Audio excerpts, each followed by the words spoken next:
Et bonjour, petite fougère de YouTube, on se retrouve pour une toute nouvelle VOD. Nous sommes à la suite de la précédente. Après avoir beaucoup râlé sur les Jean-Michel Droitos de l'enfer, voilà, on va pas se mentir.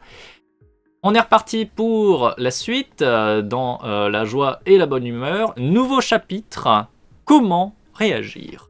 Chapitre 11. Donc là, on va peut-être voir des choses pires, je sais pas. On a dit les Jean Jordan, pardon, les Jean Jordan. Oui, les Jean Jordan. On va peut-être voir des choses pires parce que du coup là, on va être sur les patrons qui vont faire pire que juste repousser en ligne, en bloc, de manière assez évidente.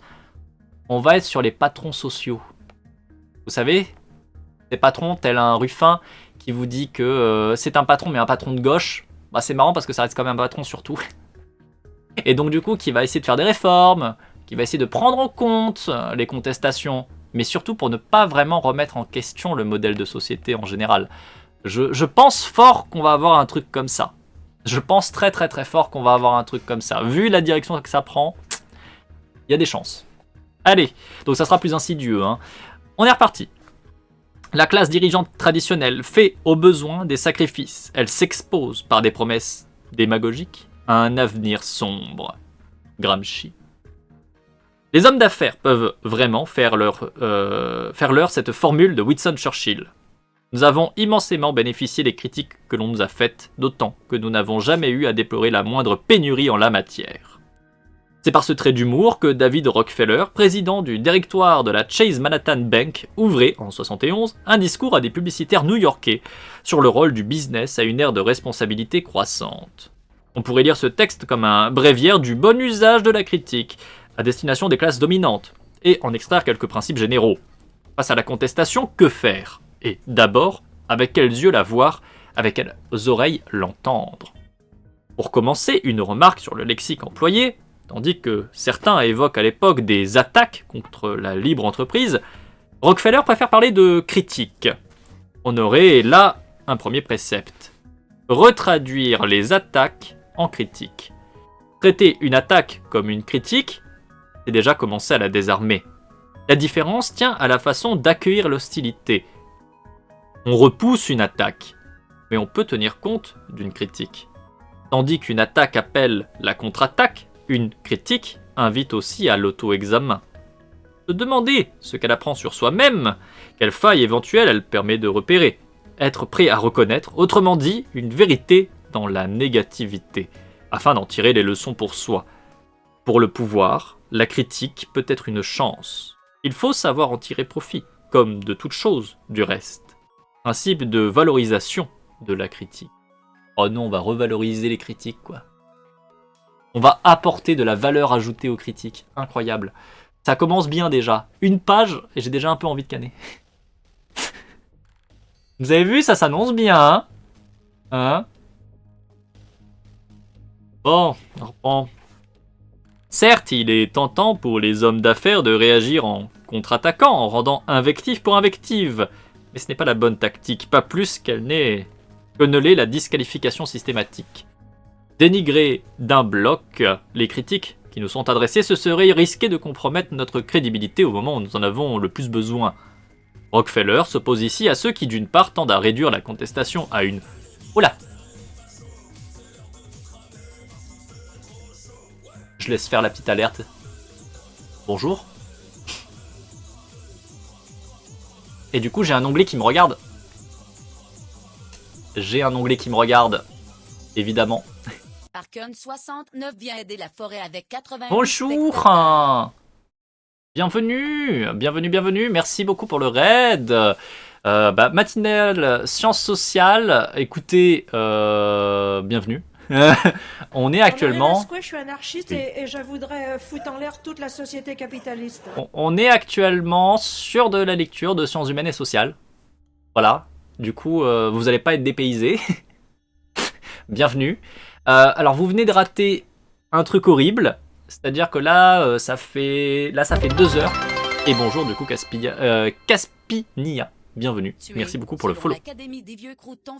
Voilà, je vais laisser ici. Et bienvenue le super pote, également. Et bonjour Crapouillou, bonjour Arken, bonjour Mayou, bonjour Choco, bonjour Fred. Le super pote. Bienvenue à vous tous, installez-vous, mettez-vous bien. Donc actuellement on est en train de lire donc Grégoire Chamaillou, La société ingouvernable. Là ça fait déjà 2 heures qu'on est en live. On a fait une lecture d'un chapitre qui était abominable. Voilà, on va dire ça comme ça. Non pas que le chapitre soit mal écrit, hein, mais le chapitre était uniquement basé sur les ouin-ouin des gens riches par rapport aux critiques du capitalisme. Voilà, donc on vient de se taper là, grosso merdo, quelque chose comme 1h15 de « Ah ouin ouin, les gens ils sont méchants, ah ouin ouin, les gens ils sont idéologues, ah ouin ouin, nous on est tellement supérieurs, ah ouin ouin, c'est sale pouilleux, ah là là là là là là ». Et quand je vous dis pouilleux, c'est pas au sens moi qui utilise un mot qui est sorti de ma tête, non non, c'est le mot utilisé par ces connards d'analystes économiques. Voilà, on a eu de droit à tout. Ils ont traité par exemple les gens qui critiquaient le capitalisme de dégénérés. Ils ont évidemment mis comme raison de toutes ces horribles critiques sur le capitalisme le fait qu'en fait c'est ces connards de pouilleux là qui... Alors il n'y avait pas le mot connard, c'est vrai. Le message était relativement clair mais il n'y avait pas marqué connard, il est vrai. Ça disait que c'était à cause des masses dégénérées qui ont acquis l'accès à l'éducation et qui, en tant que pouilleux, du coup, osent remettre en question le système alors qu'il est si beau et si magnifique, juste parce que le système n'est pas à leur avantage, parce qu'en fait, ils ne le méritent pas, bien sûr. Voilà, on est vraiment... On s'est tapé, mais 1h15, mais de haine. Oh mon Dieu, c'était horrible. C'était un enfer. C'était absolument un enfer. Donc vraiment, c'était tous les analystes économiques, patrons, etc., qui sont dans la droite, très très très conservateurs, tous les néolibéraux, etc. Là, vous arrivez, on n'aime pas la réussite ici, non, on n'aime pas la réussite. Ici, on est arrivé là maintenant depuis 5 minutes, un peu plus, sur le nouveau chapitre, à savoir le chapitre sur les patrons et les économistes qui du coup sont dans la logique de... On va faire du réformisme. J'ai entendu vos critiques, je l'entends, et du coup je vais modifier un tout petit peu mon capitalisme, je vais rajouter un peu une modification par-ci, par-là. Bon, on va pas remettre en question le capitalisme, il faut pas déconner quand même à un moment donné. Voilà, mais on va modifier un peu le capitalisme, parce que voilà, je prends en compte vos critiques, un peu. Donc là on est vraiment sur l'approche des conservateurs, mais on va dire plus insidieux, plus manipulateur. Les premiers, c'est vraiment les Jean-Michel Haineux qui juste te gueulent dessus pour t'expliquer que t'es une grosse merde. Là, on est arrivé sur l'époque, en tout cas peut-être pas sur l'époque parce que c'est un peu en même temps, mais on est plutôt sur le courant de pensée de on va mettre en place des réformes, on va faire du grand débat, on va vous entendre, on va vous écouter, on va toujours pas vous respecter, mais on vous aura écouté. Voilà. Et donc là, notamment, on a un discours de Rockefeller. Vous venez d'arriver à la fin des paroles de Rockefeller. Donc David Rockefeller, en 71, est donc président du directoire de la Chase Manhattan Bank, qui nous explique que concrètement, il vaut mieux déjà ne pas dire que ce sont des attaques contre le capitalisme, mais des critiques contre le capitalisme, parce que du coup, en disant que ce sont des critiques et non pas des attaques, en fait, ça remet pas en question le capitalisme. Ça remet pas en question le fait que le capitalisme est intrinsèquement une merde. Non, ça sous-entend que là, il y a un dysfonctionnement. Ça sous-entend qu'on peut modifier le capitalisme pour qu'il continue de fonctionner. Voire même, c'est sous-entend que finalement, les personnes qui critiquent le capitalisme, en fait, soutiennent le capitalisme. Ils œuvrent à l'améliorer. Vous comprenez? C'est magnifique, c'est beau. Finalement, il n'y a pas d'amis et il n'y a que des gens main dans la main pour améliorer le capitalisme, pour la plus grande gloire et le plus grand profit des patrons. C'est beau, c'est magnifique, c'est incroyable. Ah là là là là. Ou les gens Billy, comme je le dis souvent, n'est-ce pas? Ouais. Donc ici, on est vraiment dans la rage, hein. Je vous préviens. Le chapitre d'avant, j'ai râlé. Et bienvenue. Bienvenue à toi. Merci beaucoup pour le follow. Je vous préviens vraiment, le chapitre d'avant, j'ai passé mon temps à gueuler. C'était absolument horrible. Je vous le dis, voilà. J'ai beaucoup râlé, beaucoup insulté, parce que vraiment c'était immondice sur immondice. Enfin, à aucun moment, ils ont arrêté de lâcher des horreurs. Vraiment. Infernal. Enfin, c'était pas bien. Voilà, je vous le dis. Ce n'était pas bien. Ce n'était pas bien du tout. C'était vraiment pas bien, pas bien. Voilà. Bref. J'espère que ça s'est bien passé du coup le live, camarade Orden. Camarade Arken. Parce que bah du coup j'étais là en lurk, mais j'avoue que bah du coup j'étais en live aussi. Du coup j'ai pas trop suivi. Mais j'espère que ça s'est bien passé. Je reprends la lecture. La défense du statu quo n'est plus viable. L'alternative est la suivante, soit prendre soi-même part aux transformations en cours, soit les subir. Les hommes d'affaires, poursuit-il, n'ont pas d'autre choix que de devenir eux-mêmes des réformateurs, de s'efforcer d'adapter consciemment le fonctionnement du système de marché à notre environnement social, politique, technologique en mutation. La question se résume à ceci. Les dirigeants d'entreprise vont-ils prendre l'initiative pour opérer les changements nécessaires et prendre volontairement de nouvelles responsabilités, ou bien vont-ils attendre que celles-ci leur soient imposées par la loi ? Rien ne sert de résister au changement, il faut au contraire embrasser le mouvement afin de mieux l'orienter. Ne pas rester spectateur, prendre le train en marche pour s'asseoir à la place du conducteur. Si les sombres prédictions de Marx sont jusqu'ici restées lettres mortes, conclut-il, c'est en raison de la remarquable résilience du monde des affaires. Si l'on veut que le système survive à la crise qui le frappe, il faut renouer avec ce genre d'intelligence-là.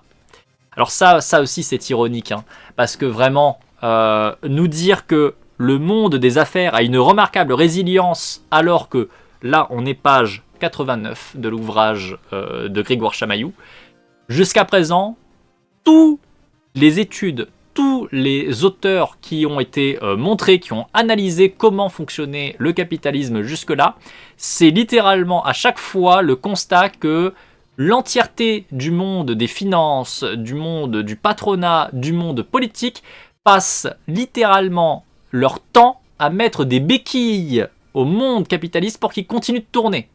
C'est-à-dire que vraiment, il n'y aurait pas un effort constant et continu de la part des patrons, de la politique et globalement des capitalistes, tout s'écoulerait en 5 secondes. Mais ces trois classes de personnes, qui sont généralement d'ailleurs la même, incroyable, passent leur temps à s'assurer qu'en fait le truc y tient. En tout cas, qui boitille encore un petit peu plus. Donc vraiment, c'est incroyable et du foutage de gueule phénoménal que d'avoir Rockefeller qui arrive pour te dire que le monde des affaires a une remarquable résilience. Alors ça c'est quand même beau. Mais après c'est logique, hein, c'est cohérent parce que dans leur vision du monde, de toute manière, le monde capitaliste est un monde capitaliste qui apparaît parce qu'il est là, il apparaît, il est apparu magnifiquement. Vous voyez, il est la création pure, neutre d'un monde qui pouvait amener qu'à ça, finalement. Donc c'est normal, il a toujours été là, c'est absolument pas eux qui le maintiennent, vous voyez, il est apparu par magie, et puis il est toujours là, solide, comme un roc, tout seul comme un grand. C'est incroyable, mais vraiment c'est incroyable. Ça a l'air tellement salé. Non mais vous imaginez pas ce qu'on a lu pendant 1 heure, hein. Non mais vraiment, hein, je peux vous ressortir des phrases, il y a des trucs qui sont vraiment dégueulasses. Hein. Il y a une phrase en particulier où vraiment j'ai pété un câble. C'était... Attendez que je vous la retrouve. Parce que c'était vraiment quelque chose. Voilà, c'était ça. Alors attention, c'est quelque chose. Ce cocktail explosif d'accès de masse à l'éducation, de croyance en la possibilité d'une transformation sociale et d'empathie excessive envers les pouilleux explique pourquoi les couches intellectuelles sont devenues un tel nid d'ennemis de la société. Ce qui fait d'ailleurs que l'on n'a plus vraiment là affaire à des intellectuels, plutôt à des intellectuelloïdes, bref, à une classe intellectuelle élargie, relativement massifiée et par là même dégénérée. Voilà, ça c'est les propos de connards d'économistes dans les années 70. A priori, Shenfield. D'ailleurs, si je dis pas de bêtises. Oui, c'est ça, Shenfield. Voilà, on a lu ça. Pendant 1h15, on a lu ça. Donc je vous avoue que ouais, je suis un peu salé, ouais. Ouais, je suis un peu salé, ouais. Bah c'est des fascistes, mais ça, on revient sur le point que je vous ai fait tout à l'heure. Inhérent au capitalisme, il y a le fascisme. C'est pas genre le capitalisme et à côté il y a son copain le fascisme. C'est la même personne. C'est le même reflet, mais des deux pièces en fait. Enfin, vous voyez, c'est les deux aspects de la pièce, mais c'est la même pièce en fait. Hein. Donc, bon, voilà. Les capitalistes, on a tellement le meilleur système, so résilient. Voyez, gonna do. Capitalisme tous les 2 jours. Ah, on est en train de mourir, aidez-nous. Ah ouais, ouais, ouais. Bref. Envie de canner, quoi. Envie de canner. Je reprends la lecture. Dès la fin des années 60, les organisations de la gauche réformiste reprennent l'idéologie managériale de la responsabilité sociale pour en faire l'axe de campagne d'un nouveau genre. En 69, une poignée de jeunes avocats, regroupés autour de Ralph Nader, fondent le projet On Corporate Responsibility. Alors déjà, quand tu commences en me disant organisation de gauche, et que derrière, tu me sors une poignée de jeunes avocats,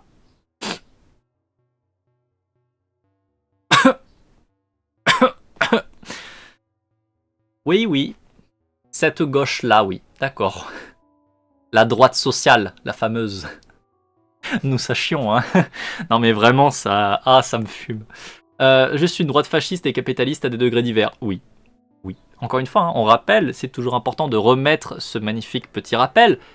Le capitalisme est inhérent à la hiérarchie sociale.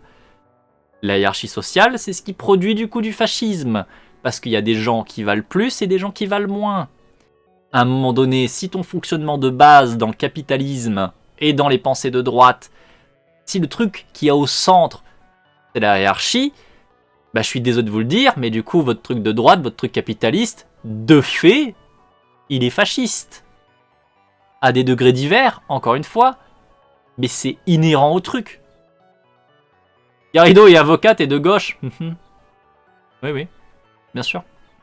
D'ailleurs, en Colombie, ils n'ont pas de saison, ils n'ont pas besoin de faire de réserve pour l'hiver. Quand j'ai appris ça, je me suis dit que le capitalisme, c'était une invention des gens qui ont des saisons. Parce que si toute l'année, tu as la même saison et de la bouffe à disposition, tu n'as pas besoin de faire de stock, donc tu n'as pas de protection de ressources à faire.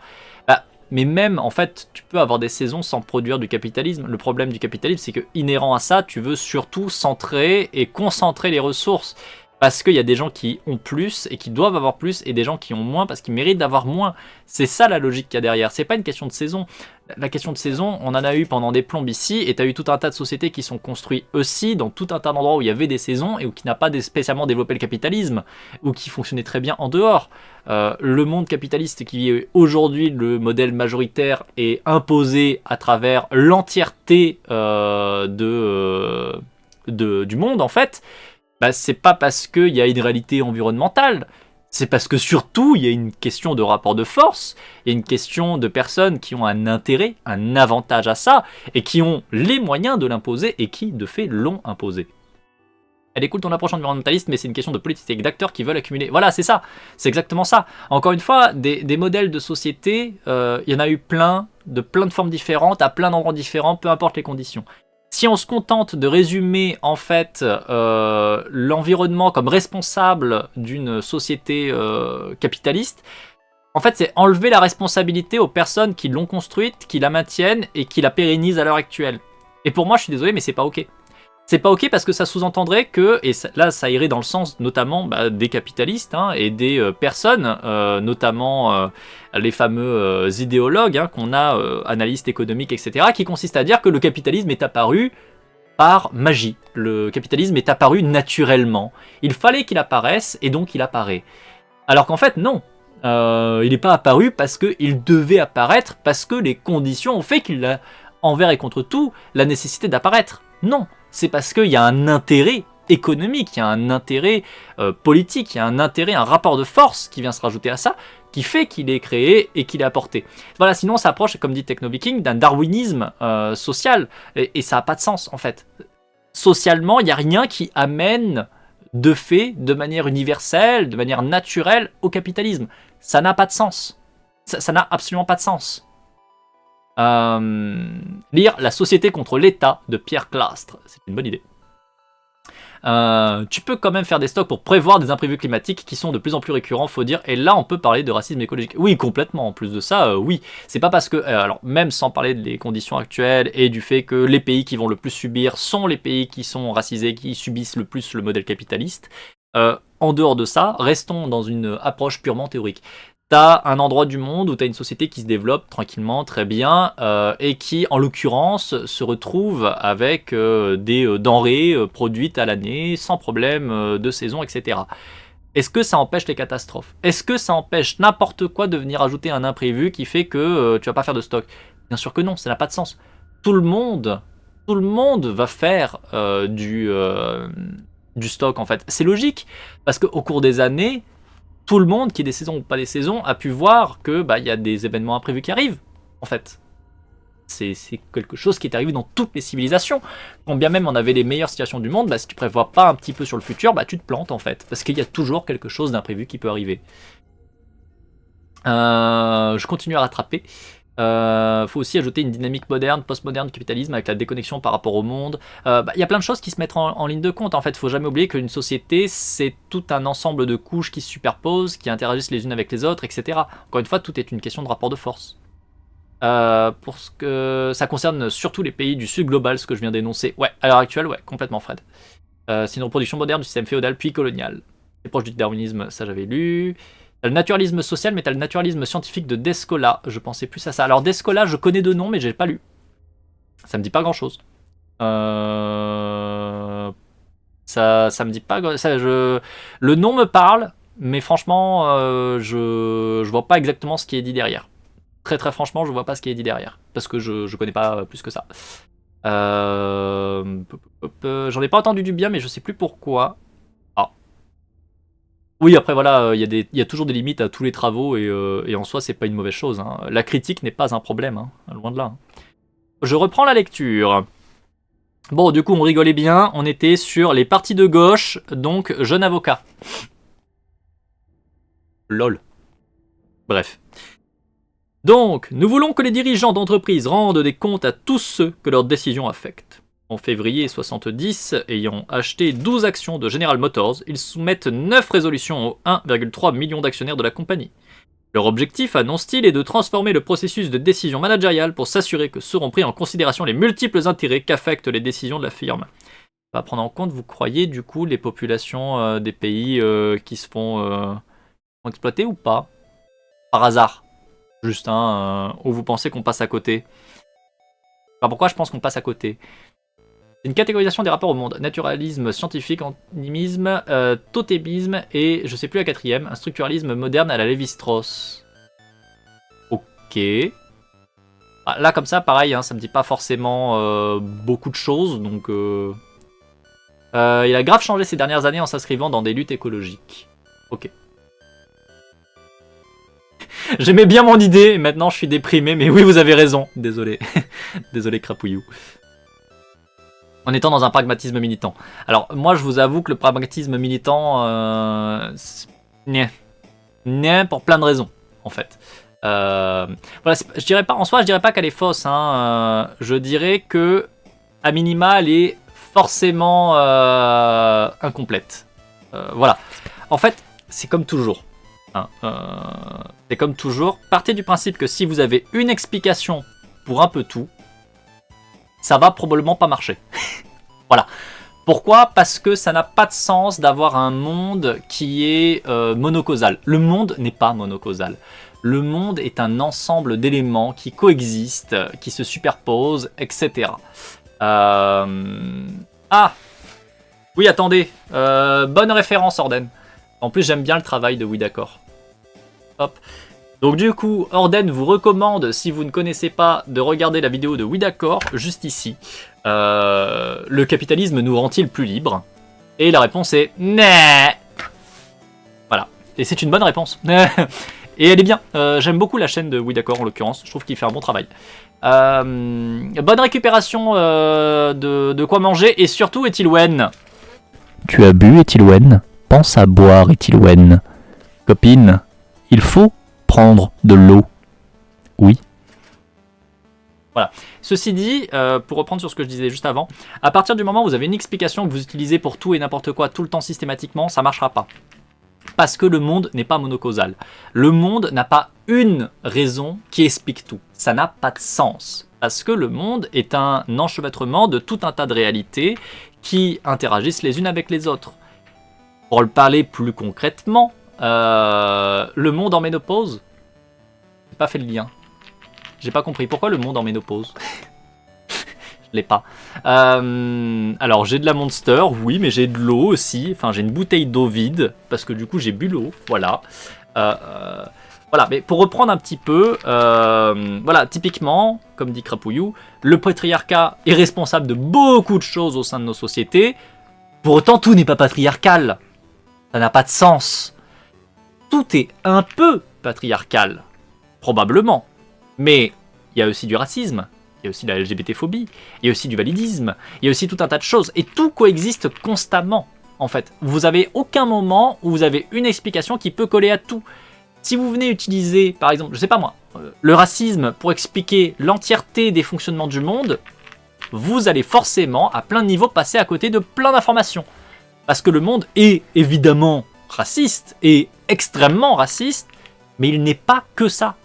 Il est raciste, mais il est aussi autre chose.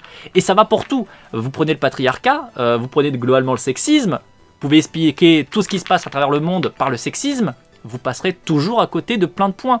Parce que le monde n'est pas que sexiste. Le monde est sexiste, oui, mais il est aussi raciste, il est aussi LGBTophobe, etc., etc., etc. Il y a tout un ensemble de réalités qui coexistent, qui se renforcent, qui se combattent, etc. Il y a tout un tas de rapports de force, et c'est ça le truc qu'il faut prendre en compte. Quel est le rapport de force qui est majoritaire? Quel est le rapport de force qui, là, va conditionner, dans ce cas-là, ce qui se passe? Et c'est ça le truc qui est important, en fait. C'est ça qu'il faut essayer de capter et de comprendre. Du coup, c'est vrai que moi, le matérialisme, par exemple, militant, dont on a parlé un tout petit peu plus tôt, il me bloque un petit peu. Il me bloque un petit peu parce que concrètement, il a tendance à nier des rapports de force sous prétexte d'en voir et de se focus sur ce sur quoi il peut agir, etc. Et en fait, concrètement, ce que ça produit à chaque fois, c'est la hiérarchisation. Et à partir du moment où tu produis la hiérarchisation, pour moi, ça me pose problème. C'est pour ça que je suis très en retrait par rapport à tout ce qui va être globalement l'appel au matérialisme militant, etc. Moi, ça va très vite me bloquer. Très concrètement, ça va très vite me bloquer. Je continue à rattraper. Un style de fin pour le moment. Un style de fin pour le moment. Non, j'ai pas compris, je suis désolé Guibab. Je suis passé à côté, j'ai pas compris la phrase, le pourquoi du comment. Je suis désolé, je l'ai pas. Je ne suis pas bien câblé pour la comprendre là, je pense. Un ensemble de réalités qui agissent concrètement, mais dont nous ne pouvons que construire une approche médiatisée par nos organisations sociales et politiques. Il n'y a pas de vérité physique ni socio-anthropologique, juste des outils de médiation plus ou moins performants selon les intentions initiales. Exactement, ça je suis assez d'accord là-dessus. Le patriarcat est un mode d'organisation qui inclut toutes les formes d'oppression, surtout quand c'est du patriarcat blanc cis het. Exactement. Et en fait, c'est ça le truc, c'est qu'il ne faut pas oublier que nos sociétés sont oppressives. Voilà, vous captez le principe de l'oppression, vous captez que normalement une oppression se marie très bien avec une autre oppression. C'est pour ça qu'un monde patriarcal, où de fait, de base, on inclut l'idée que les hommes valent plus que les femmes, forcément, ça va très bien s'entendre également avec l'idée de une oppression raciale. Il y a des races qui n'ont aucun sens, mais voilà, des personnes qui valent plus en fonction de la couleur de peau et des personnes qui valent moins en fonction de leur couleur de peau. Si déjà vous avez fait ce travail sur un niveau, vous ne pouvez que le faire sur d'autres niveaux. Et vice versa, parce que je ne suis pas capable de vous dire personnellement que le patriarcat est apparu avant le racisme. Enfin, très franchement, je ne sais pas quelle oppression est apparue en premier.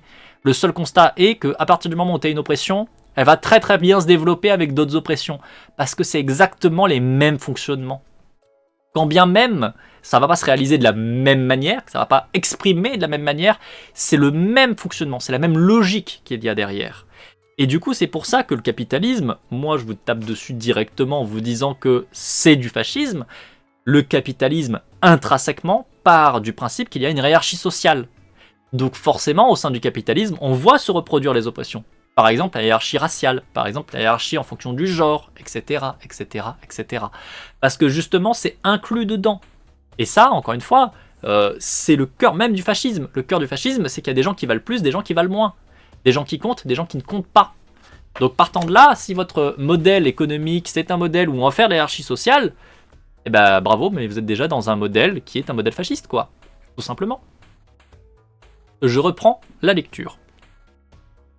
J'en étais où? J'étais sur... Ah oui, les Jean-Michel qui disaient oui, il faudrait qu'on puisse participer aux décisions dans les entreprises pour notre bien commun, patati patata. Mais étonnamment, je pense que ça sera l'intérêt commun de certaines personnes très spécifiques. Nous sortons de cette réunion plus déterminés que jamais à remplir nos obligations en termes de responsabilité sociale, déclarait alors en 70 James Roche, le PDG de General Motors, en clôture de l'Assemblée Générale Annuelle des Actionnaires. Dans la brochure qui avait été distribuée aux participants, on pouvait lire ceci. General Motors s'engage à résoudre, pour ce qui est de nos produits et de nos usines, le problème de la pollution atmosphérique. En 70, hein. Nous sommes actuellement en 2024. Je crois que General Motors est toujours en train de polluer à balle sans trop de soucis. Je crois. Arrête de citer Macron. Alors je le cite, mais pour le critiquer, ceci dit. L'approche patriarcale se base sur la minorisation dans le sens de considérer les autres comme mineurs, les femmes et les enfants, mais aussi les personnes racisées, les personnes handicapées, les personnes LGBT, etc. Un bon exemple, c'est l'attitude des hommes blancs qui parlent comme à des enfants à toute personne qui n'est pas un homme blanc. Ouais, complètement. Et encore une fois, c'est parce qu'une oppression s'entend très bien avec les autres oppressions. Capitalisme et fascisme, j'étais pas prêt. Eh ben, bonjour, bienvenue. Ici, on fait de la vulgarisation de sciences humaines et sociales, et du coup, on n'hésite pas à taper et enfoncer des portes qui sont en vrai globalement ouvertes. Parce que c'est ça le pire. Rendez-vous compte aussi, c'est un truc, je pense, qui participe aussi énormément à ma colère et à ma volonté de vulgariser sur ces thématiques-là. Dans le monde de la recherche, ce que je viens de vous dire n'est pas quelque chose de particulièrement radical, n'est pas quelque chose de particulièrement neuf, etc., etc. Ce que je vous dis, quand je vous dis capitalisme égale fascisme, c'est un truc qui, dans les sciences humaines et sociales, est largement montré, explicité, théorisé depuis des décennies et des décennies, en fait. Genre, c'est un truc qui est tellement la base. Et bonjour et merci beaucoup pour les 2 follow. C'est Nomade et Pacifiste. Bienvenue à vous. J'espère que vous vous sentirez bien parmi nous. Je laisse la synthèse vocale. Merci beaucoup. C'est tellement la base que c'en est aberrant qu'à l'heure actuelle, dans la société, on va dire lambda, dans la société en dehors du monde de la recherche, ce ne soit pas vu, entendu, compris, connu. C'est une aberration. Mais c'est une aberration au même niveau, par exemple, que ça fait 70 ans que le monde scientifique gueule sur le réchauffement climatique, sur la pollution, qu'on est en train d'aller droit dans le mur d'un point de vue écologique, et que c'est une aberration totale, et que surtout les premières victimes vont être les pays qui sont les plus exploités, donc globalement les pays du sud global, etc. Et ça n'est que très récemment entré dans la société, on va dire, en dehors de la recherche. Ce n'est que très récemment que de manière très évidente, tout le monde, ou en tout cas une grande partie de la population, se dit « Ah oui, c'est vrai que c'est un peu de la merde. » Et pourtant, c'est un truc qui est travaillé, explicité, théorisé depuis plus de 70 ans. Vous voyez, le réchauffement climatique, c'est pas un truc qui est apparu il y a 10 ans. Genre, non, clairement pas. Par contre, ça n'est devenu connu et entendable dans la société au sens large que très récemment. Et c'est la même chose pour ce qui est des critiques sur le capitalisme. Les critiques sur le capitalisme, elles sont pas apparues hier. Elles sont pas apparues là, il y a quelques jours. Elles sont même pas apparues il y a genre une décennie, ou allez, soyons un peu plus sympas, il y a 2-3 décennies. Non. Ça fait littéralement un siècle qu'on gueule dessus. Ça fait un siècle que les recherches le montrent. Que intrinsèquement au capitalisme, il y a un modèle de société qui a du fascisme en lui, qui a un fonctionnement qui consiste à globalement faire des hiérarchies sociales, à détruire des populations, à détruire des systèmes, à privilégier, avantager un petit groupe au détriment de la grande majorité, etc., etc. C'est pas des trucs qui sont neufs, ça sort pas de nulle part. C'est pas des choses qui sont faites comme ça au pif par 2-3 personnes qui se sont dit « Oh là là, moi je bénéficie pas du capitalisme et du coup je trouve que c'est du caca !» Non. Genre, voilà, même si on va sur Marx qui était connu quand même un petit peu beaucoup, même lui c'est pas le prums en fait. Enfin, voilà, et vraiment, voir qu'aujourd'hui, quand tu viens placer des trucs qui sont purement et simplement la base, en fait, on est en mode ah ouais, quand même. Bah, c'est vrai que ça fait sens quand tu le dis, mais quand même. Moi, ça me troue le cul. Et pourtant, mon trou, normalement, il est déjà présent, vous voyez. Mais c'est vraiment, je suis là en mode, c'est tellement un truc qui est la base même de ce qu'il y a dans les recherches en sciences humaines et sociales. Moi, personnellement, si je le connais aussi, il faut se rendre compte d'un truc, hein, c'est que moi, à la base, je suis psychologue social du travail et des organisations. C'est-à-dire que mon travail, initialement, avant de faire des streams, c'est littéralement de travailler sur comment est-ce qu'on pense, comment est-ce qu'on construit le monde du travail. Et qu'est-ce qu'il y a derrière les organisations, comment est-ce que les organisations fonctionnent, etc., etc.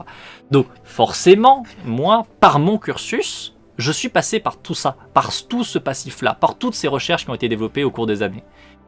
C'est du coup pour moi vraiment genre la base de la base. Mais je pense que vous prenez par exemple quelqu'un qui est psychologue, mais admettons psychologue cognitiviste, voilà. Donc c'est eux qui vont travailler sur les fonctionnements neurocognitifs, sur comment est-ce que le cerveau fonctionne en tant que tel, etc. Ça ils vont pas l'avoir parce qu'ils n'auront pas étudié ce passif-là, parce que c'est pas ce qui est produit dans leur cursus et dans leur recherche, en fait, tout simplement. Donc déjà, dans le monde scientifique, c'est pas forcément une évidence, en vrai, tant que ça. Pour moi, ça me semble une évidence parce que c'est mon bagage, parce que c'est mon parcours. Donc forcément, moi, je suis passé par là, je suis là en mode, mais enfin, c'est genre la base, quoi. Quand tu travailles ces questions-là, c'est la base, mais il faut avoir travaillé ces questions-là. Et du coup, c'est d'autant plus frustrant de voir à quel point ce n'est pas entendu et pas visible par une très très grande majorité des gens, alors que ça détruit une très grande majorité des gens. C'est vraiment le truc qui fait, je crois, le plus de frustration. Mais bon, bref.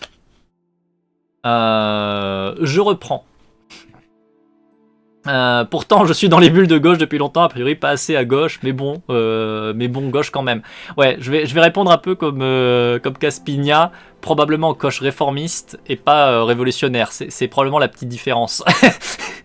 C'est peut-être effectivement la petite différence. Ici, on est dans la logique que, déjà, moi, je suis anarchiste. Voilà, on va placer le truc un peu plus concrètement. Moi, je suis anarchiste, c'est-à-dire que concrètement, je veux pas un État. Ça, pour moi, ça n'a pas de sens. Centraliser le pouvoir représentatif, etc. Pour moi, ça n'a pas de sens.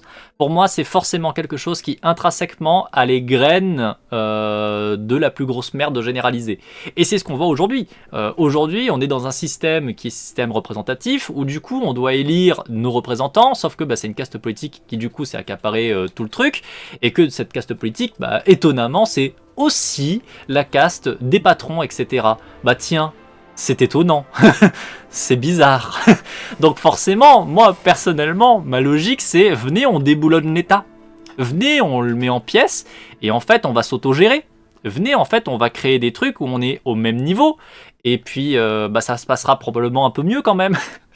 Si on arrête de faire en sorte d'avoir intrinsèquement des systèmes où il y a des gens qui ont plus de pouvoir que d'autres, quand bien même ce pouvoir est donné par on va dire un vote, par un système dans lequel c'est le peuple qui donne plus de pouvoir à quelqu'un, à partir du moment où tu donnes plus de pouvoir à quelqu'un, ça peut pas marcher en fait, puisque tu lui donnes plus de pouvoir. Il a factuellement la possibilité d'imposer. Du coup, il va imposer. Voilà. Il va imposer. Alors peut-être, parce que c'est aussi la logique qu'on nous dit, hein, c'est la logique qui va être défendue par un lordon, etc. C'est de dire, ah non, mais regardez, si on avait un tyran éclairé. Regardez, si on avait le bon gaucho qui avait tout le pouvoir, tout irait bien. Oui, mais non, en fait. Parce que déjà, en fait, qu'est-ce qui dit qu'il va pas se planter? D'une part, rien que ça, basiquement, sans même parler des intentions et tout. Qu'est-ce qui se passe si le pélo qui a tous les pouvoirs se plante? Il se passe quoi? On fait quoi? Puisque c'est lui qui a tous les pouvoirs. Il se plante. On fait quoi? Concrètement, qu'est-ce que vous voulez faire à ce moment-là? Vous n'allez pas faire grand-chose parce que c'est pas vous qui avez le pouvoir, c'est lui. C'est con. Mais en plus, derrière, si on vient rajouter un truc tout bête comme l'humain, vous savez, cette chose qu'on est tous avec nos ambivalences, avec nos contradictions, avec nos émotions, notre colère, etc.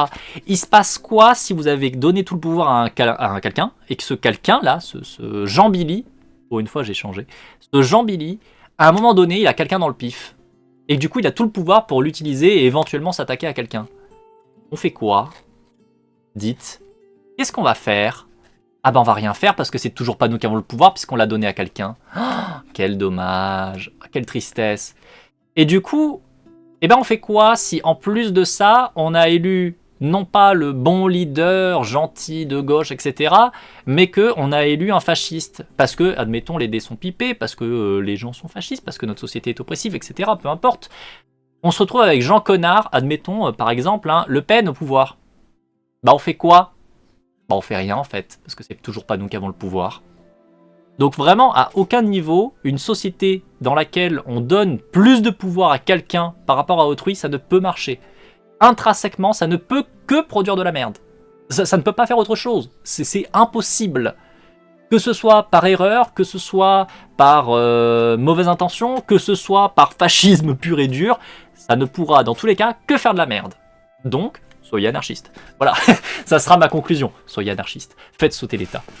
Si on faisait une scientocratie, ce serait trop neutre et sans biais avec les zététiciens au pouvoir. Oh non! Non, pas les zététiciens, please. Please. Please. Bon. On va s'y remettre quand même. Un peu de lecture. Un peu de lecture. Bonjour Lolo! J'espère que tu vas bien aussi bien que possible en cette belle journée. Je bois un coup avant de relancer la lecture. Attendez. Ah, c'est important de boire. Pensez à boire un petit peu. C'est important, la boisson. J'en étais. Ah. Blablabla. Bla bla bla, ici. Les promesses, il est vrai, n'engagent que ceux qui les reçoivent. Ah oui, c'est vrai qu'on était là. On était sur le moment où les patrons de General Motors disaient oui, on s'engage à résoudre tous les problèmes de pollution. Ah oui, c'est vrai, ouais. Ouais. Bah la conclusion, c'est la conclusion du coup de Grégoire Chamaillou. Les promesses, il est vrai, n'engagent que ceux qui les reçoivent. Hein. Bah ouais, hein, on est bien d'accord. Hein. Parce que donc là, on est sur un discours de patron de General Motors en 71. 71, 70 ? C'est où ? 70, voilà, pardon. 70, donc le patron qui nous dit oui, promis, on va gérer les problèmes de pollution. Promis. On est en 2024, General Motors en a rien à foutre. Voilà. C'est ici qu'on critique le travail émancipateur. Oui. Alors là, en plus, on est arrivé sur le chapitre sur les patrons sociaux. LOL. LOL. Une des premières phrases du chapitre, ça a quand même été... Attention, je vous la refais parce que faut s'accrocher, c'est quand même un peu drôle. Dès la fin des années 60, les organisations de la gauche réformiste reprennent l'idéologie managériale de la responsabilité sociale pour en faire l'axe de campagne d'un nouveau genre. En 69, c'est une poignée de jeunes avocats.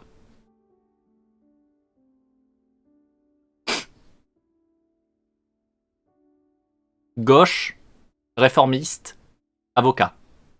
Voilà, je pense que tout est placé. Je pense que tout est placé, je vais continuer. Donc je reprends où j'en étais. Entendant de tels discours, les conservateurs s'étranglent.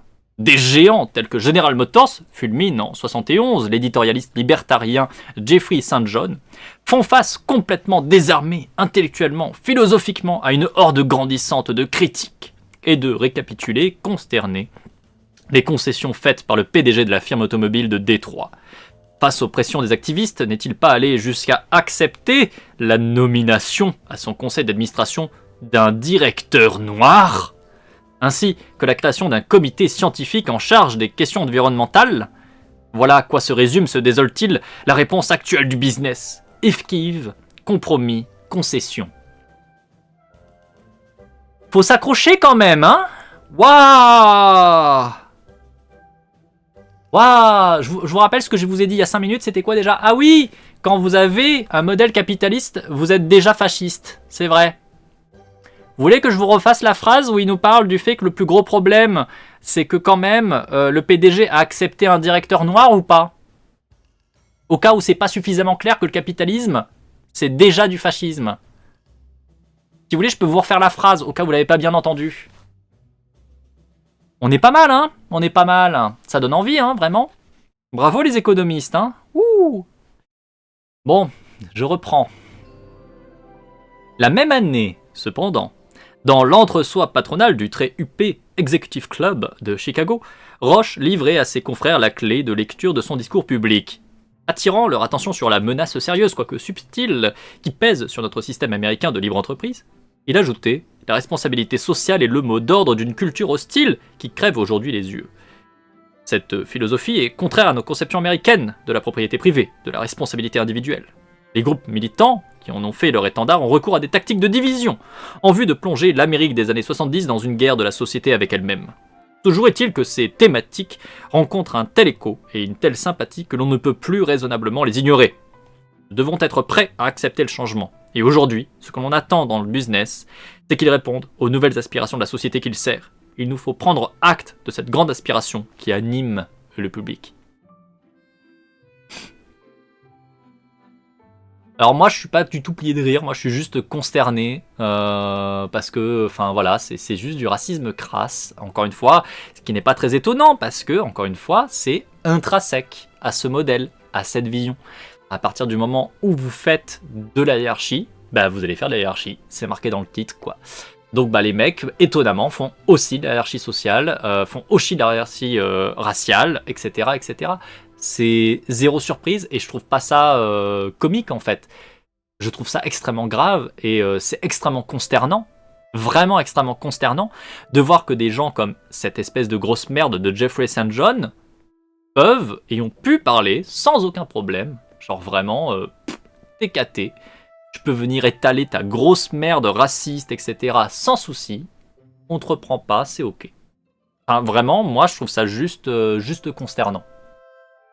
J'essaie de visualiser un régime anarchiste avec les 65 millions de Français et tu parles vite. Faut pas non plus trop m'en demander. Pardon. Niveau régime anarchiste, il y en a plein. Un exemple que j'aime bien, c'est le communisme libertaire. Je précise, c'est le ton que tu adoptes qui me fait rire, pas le propos. Ah, ok, c'est mieux. Alors en vrai, un autre truc que j'aurais tendance à placer, pourquoi vous voulez faire un régime anarchiste de 65 millions ? C'est-à-dire, pourquoi est-ce que vous pensez qu'il faut faire de l'organisation, de l'auto-organisation à 65 millions ? Ça n'a pas de sens. Ça n'a juste pas de sens. Faites de l'autogestion, faites de l'auto-organisation déjà locale, ça sera déjà un bon début. Vous n'avez pas spécialement besoin... communalisme. Ah, j'ai mal lu. Pardon. Ah oui. C'est pour ça aussi que j'ai pas forcément particulièrement réagi à communiste libertaire, parce que communisme libertaire ça aurait été pas forcément un truc voilà, bref. Et du coup bah on rejoint un peu ce que je dis. Déjà faire du local c'est un bon début, parce qu'en fait si déjà tu fais de l'autogestion locale, globalement ça va s'axer assez facilement les uns les autres, hein. À un niveau plus haut ça va s'axer relativement facilement. Parce que justement, le problème à l'heure actuelle qu'on a dans notre société aussi, et ce qui permet de la maintenir, c'est qu'on a extrêmement centralisé les choses. Et la santé, l'éducation, la bouffe, les vêtements, comment tu gères tout ça ? Bah justement, peut-être qu'on arrête de centraliser, ça sera un bon début. Parce qu'en fait là, à l'heure actuelle, tout est centralisé. Absolument tout est centralisé. Du coup, en fait, la question qui se pose, c'est pourquoi vous voulez faire de l'autogestion tout en gardant l'aspect centralisé ? Ça n'a pas de sens. Ça n'a aucun sens. Qu'est-ce qui fait qu'aujourd'hui, par exemple, si vous prenez la santé, moi je peux vous parler de la santé parce que j'ai travaillé dans les hôpitaux publics de Aix-Marseille, enfin de Marseille plus précisément d'ailleurs. J'ai travaillé dans le système de soins privés de Aix-en-Provence et en l'occurrence, le constat est globalement le même. Ce qui fait que ça marche pas, c'est que tout est centralisé. Tout est centralisé par rapport à Paris.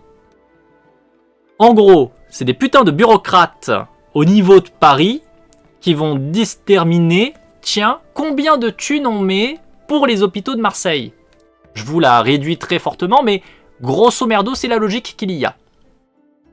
Du coup, la question qui vient très rapidement, c'est comment est-ce que des bureaucrates qui se trouvent à Paris sont capables d'estimer ce qui, de près ou de loin, est pertinent comme budget au niveau d'Aix-en-Provence, au niveau de Marseille, etc. Ou de n'importe quel autre endroit de la France. Et ben ils font ça avec des tableaux. Ils font ça avec des tableaux un peu éclatés au sol, et ça se voit que c'est éclaté au sol. Moi, je peux vous prendre un exemple concret. Je travaillais à ce moment-là avec l'ARS, l'Agence Régionale de Santé. Leur tableur Excel est bien rodé, et il a des macros. Putain, mais c'est rond, elle est dans ma tête. Je travaillais avec l'ARS à cette époque-là, c'était juste à la fin du mandat de Hollande. Hollande venait d'annoncer qu'il était... il n'était pas candidat à un prochain mandat. Et donc, du coup, le fascisme excelle. Hein. Ah oui, oui, 200%. Hein. Franchement, ça se marie très bien ensemble. Hein. Parce que du coup, là, je fais une petite aparté sur les Excel. Rendez-vous compte que tous ces bureaucrates qui travaillent avec des tableurs, ça permet un truc incroyable. Ça permet de ne pas avoir des gens en face, ça permet d'avoir des chiffres. Un chiffre, c'est juste une variable. La variable, elle peut représenter des gens qui vont se retrouver sans le minimum pour vivre, sans le minimum pour s'acheter à bouffer, pour payer leurs factures, pour payer leurs traitements médicaux. Et ça reste que des chiffres. Ça reste que des chiffres dans un tableur Excel. Et du coup, on peut en faire ce qu'on veut. C'est pas les gens en face de nous. On les voit pas, les gens en face de nous.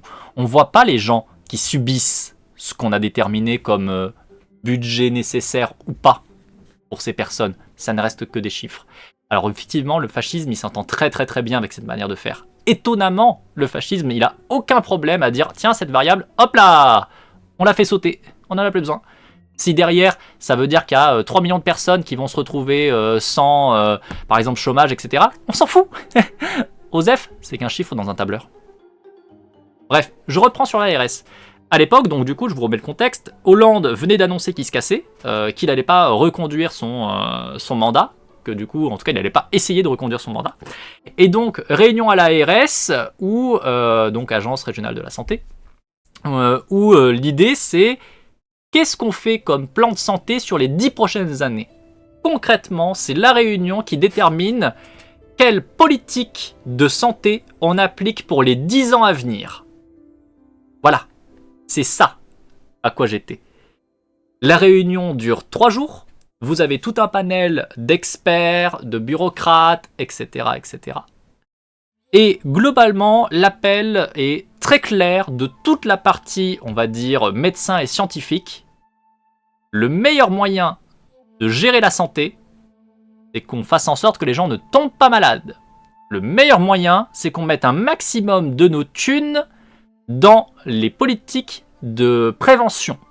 Si on arrive à prévenir la maladie, ça coûte nettement moins cher, ça a nettement moins de conséquences, ça va être beaucoup plus simple à gérer, etc. Bref, à tous les niveaux, c'est plus intéressant. Parce qu'on estime, grosso merdo, en tout cas c'était à l'époque le calcul qui était fait, que pour chaque euro investi dans la prévention, tu esquives 100 euros de traitement ou de prise en charge médicale. Donc le ratio, il est de 1 pour 100. Est-ce que vous vous rendez compte à quel point c'est énorme? La logique est simplement fait en sorte que les gens ne tombent pas malades. Fait de la prévention.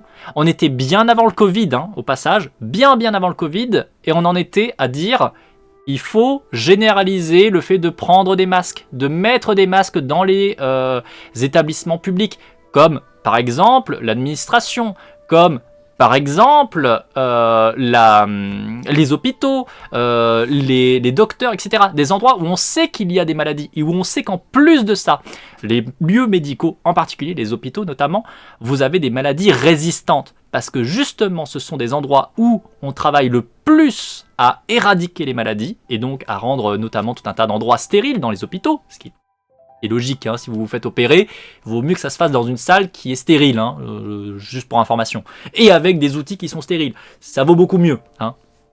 Et donc de fait, les maladies qui sont présentes dans ces lieux-là, parce qu'il y en a quand même, malheureusement, ça veut dire que ce sont des maladies qui sont extrêmement résistantes à tout ce qui sert à les détruire. Donc du coup, il faut surtout ne rien choper quand tu es dans un lieu comme celui-là. Parce que si tu chopes un truc dans ce lieu-là, la très grande probabilité, c'est que tu vas te choper un truc bien vénère.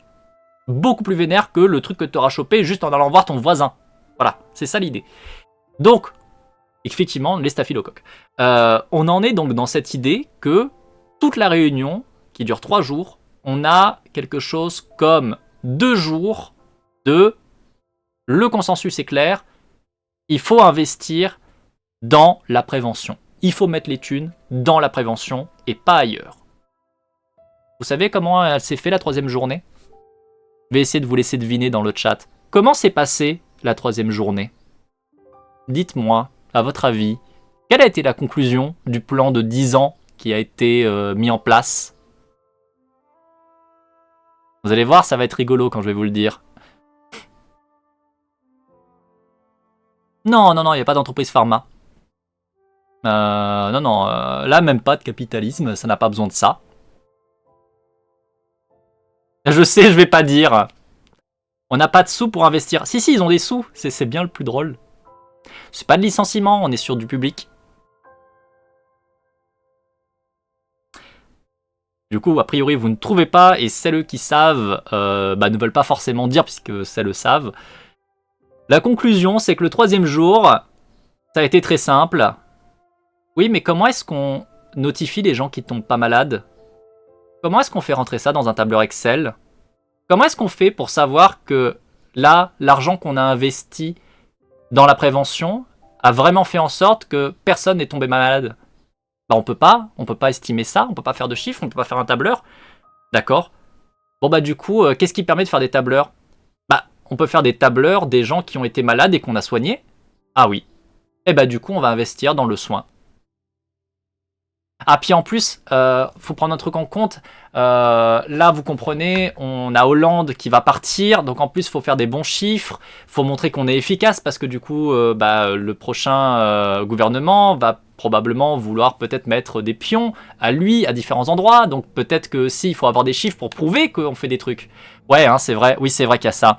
Bah du coup il nous faut des tableurs, il nous faut vraiment des tableurs. Ouais il nous faut vraiment des tableurs. Bon bah du coup on va continuer à faire exactement comme avant, on va continuer à faire du soin et absolument pas investir dans la prévention. Non, bah non. Voilà. Voilà la conclusion de 3 jours de réunion avec 2 journées entières où la quasi-totalité des personnes qui bossent concrètement dans le soin ou dans la recherche médicale ont tous donné le même avis, à savoir ne faites pas du soin, faites de la prévention. Voilà sur quoi ça s'est conclu. Et donc on est reparti pour 10 ans. Et là c'était avec Hollande. Est-ce que le plan de 10 ans est fini avec Hollande? Non, parce que c'était 7 ans. Donc là il doit rester encore à peu près 3 ans, 2-3 ans. On est parti sur déjà 7 ans effectués et encore 2-3 ans de logique de on n'investit pas dans la prévention, on continue à investir dans le soin parce que c'est ce qui permet de faire des tableurs. C'est ce qui permet de faire des putains de tableurs. Voilà. Parce que la logique est la logique parisienne, la logique de la centralisation des pouvoirs, la logique de il faut pouvoir prouver au gouvernement qu'on a fait du chiffre. Voilà, voilà concrètement. On sait que c'est moins efficace, on sait que c'est 100 fois moins efficace. Ouais, mais là ça fait des chiffres. Ouais, mais là ça fait des tableurs. Eh, ça compte le tableur. Voilà, voilà. Magnifique, hein? Magnifique. Et au passage, je peux vous rajouter quelques petits trucs, c'est également la réunion pendant laquelle du coup on a appris qu'on avait un certain nombre de nominations à différents postes de gens, des gens qui du coup allaient gérer des aspects de la vie médicale de la région. Vous savez pourquoi? Ah bah oui, attendez, vous allez voir c'est rigolo. Parce que Hollande a annoncé qu'il se barrait. Donc du coup tous les membres du gouvernement de Hollande savaient qu'il y avait de grandes chances qu'ils ne seraient pas reconduits dans leur poste, que ce soit conseiller ministériel, voire parfois carrément ministre, etc. Donc du coup, ils allaient perdre leur position, leurs avantages, c'est chiant. Donc qu'est-ce qu'on fait? Ce qu'on fait, c'est qu'on vient propulser ses copains à différents postes de pouvoir à travers toute la France, dans les structures comme par exemple le monde médical où j'étais, le monde médical public, pour que dans quelques mois, quand tu as le nouvel gouvernement et que du coup, toi, tu n'as plus de poste de ministère, de conseiller du ministre, etc., tu puisses aussi être nommé par ton copain que tu as nommé quelques mois avant à un petit poste sympa. Et du coup, on s'est retrouvé avec des trucs très drôles comme des directeurs de départements de santé, de recherche, etc., qui sont ni de près ni de loin des gens issus ou compétents sur les questions médicales. C'est juste des pélos qui sont propulsés à des postes de pouvoir pour ensuite pouvoir mettre leurs copains plus ministres, plus conseillers, également à des postes tranquilles dans un coin. Voilà. Magnifique. Magnifique. Bienvenue. C'est ça. Non, non, je ne suis pas de Lyon. Alors moi, à la base, je suis du Nord-Pas-de-Calais et actuellement, je vis à côté d'Aix-en-Provence. Je ne suis même pas de Lyon. Désolé. Bref, vous avez bien l'idée donc de tout ça. Et du coup, bah, après, vous vous demandez pourquoi je suis anarchiste. Voilà. Vous avez la réponse. La réponse a été très longuement expliquée. Je reprends ma lecture. J'ai vu le marqueur de fin de VOD. Je crois que j'ai vu passer un marqueur de fin de VOD. Non? J'ai rêvé? Je sais plus. J'ai eu un doute. Bref, dans tous les cas, je continue un petit peu. Oui, si, hein, ouais, c'est ce qui me semblait aussi. Je continue un tout petit peu, puis je vais couper, parce qu'en fait, il y a une partie qui se coupe proprement, pas très loin. Donc, je vais juste pousser jusqu'à ça. On est repris. La tactique était claire, répondre aux critiques sur leur terrain, endosser publiquement le discours de la responsabilité sociale nouvelle mouture en se pinçant le nez et lâcher quelques miettes à la marge, pour ne rien changer finalement sur le fond. Sous la pression, General Motors avait effectivement nommé le révérend noir Léon Sullivan au conseil d'administration de la compagnie, créé un poste de vice-président pour les questions écologiques, formé un comité scientifique chargé d'étudier les effets des automobiles sur l'environnement. Mais ce n'était là que des concessions périphériques, plus symboliques que substantielles. Voilà. Et là, on s'arrête sur une partie un peu propre. Nickel. Petite fougère de YouTube, du coup, on va s'arrêter là-dessus. Alors, j'ai pas forcément beaucoup lu sur cette session. J'ai beaucoup fait d'apartés et beaucoup réagi aussi avec le chat. J'espère que c'est quand même en soi intéressant. Après, je le rappelle que mes lectures sont des lectures commentées. Le but du jeu est justement de faire de la lecture commentée. Donc, petite fougère de YouTube. Des bisous et à très bientôt pour une prochaine VOD de lecture. Ciao, ciao.